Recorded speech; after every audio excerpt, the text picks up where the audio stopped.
ভারতের প্রথম মহিলা প্রধানমন্ত্রী ইন্দিরা গান্ধী কেবল একটি নাম নন, ক্ষমতা আর বিতর্কের সমার্থক। রাজনীতির জগতে আয়রন লেডি হিসেবে পরিচিত ইন্দিরা গান্ধীর ব্যক্তিগত জীবন নিয়েও কম আলোচনা হয়নি। 1960 সালে স্বামী ফিরোজ গান্ধীর মৃত্যুর পর মাত্র 43 বছর বয়সে বিধবা হন ইন্দিরা।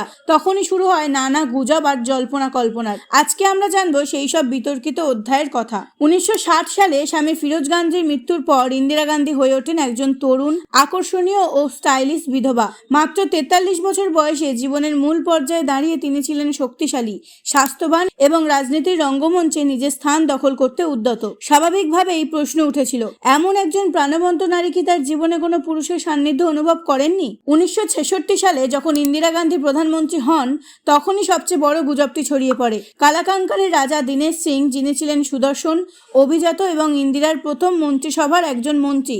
গুজব ছিল যে তিনি শুধু ইন্দিরার প্রেমিকই নন, বরং সিংহাসনের পেছনের শক্তি। দিল্লির রাজনৈতিক মহলে এই গুজব এতটাই জোরালো হয়েছিল যে অনেকে মনে করতেন দীনেশ সিংই আসলে ইন্দিরার সিদ্ধান্তের পেছনে থাকেন। তবে প্রাক্তন কংগ্রেস নেতা নাটওয়ার সিং এই গুজব নাকচ করে বলেছিলেন, ইন্দিরার পক্ষে কোনো প্রেম সম্পর্কে জড়ানো সম্ভবই ছিল না। দীনেশ সিং নিজের স্বার্থে এই গুজব ছড়িয়েছিলেন এবং শীঘ্রই তাকে সরিয়ে দেওয়া হয়। সবচেয়ে বিতর্কিত অভিযোগটি এসেছিল জওহরলাল নেহরুর ব্যক্তিগত সচিব ও মাথাইয়ের কাছ থেকে। মাথাই দাবি করেছিলেন যে 1947 সাল থেকে তার সাথে ইন্দিরা গান্ধীর 12 বছরের প্রেমের সম্পর্ক ছিল। তার আত্মজীবনী রেমিনিসেন্স অব দ্য নেহেরু এজে সি নামক একটি অধ্যায় ছিল, যেখানে তিনি এই সম্পর্কের বিস্তারিত বিবরণ দিয়েছিলেন। বিশ্বস্ত সূত্রদের মতে এই অধ্যায়ে কিছু সত্যতা থাকতে পারে। এমনকি পার্লামেন্টে একবার কেউ মাথাইকে প্রধানমন্ত্রীর আসল জামাই বলে উল্লেখ করলে ফিরোজ গান্ধী ক্রোধান্বিত হয়েছিলেন। উল্লেখ্য যে ইন্দিরা কখনোই এই গুজবের বিরোধিতা করেননি।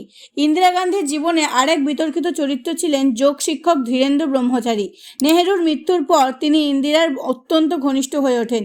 1960-এর দশক জুড়ে গুজব ছিল যে ইন্দিরা তার যোগ শিক্ষকের প্রেমে পড়েছিলেন, যার সাথে তিনি প্রতিদিন সকালে 1 ঘন্টা কাটাতেন।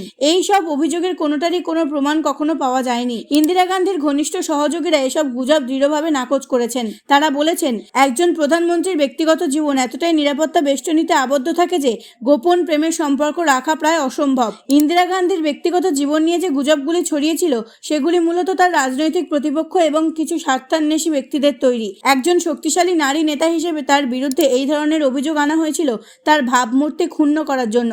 ইতিহাসের পাতায় ইন্দিরা গান্ধী থেকে যাবেন একজন দূরদর্শী রাজনীতিবিদ হিসেবে। এইসব গুজবের চেয়ে তার রাজনৈতিক অবদানই বেশি গুরুত্বপূর্ণ।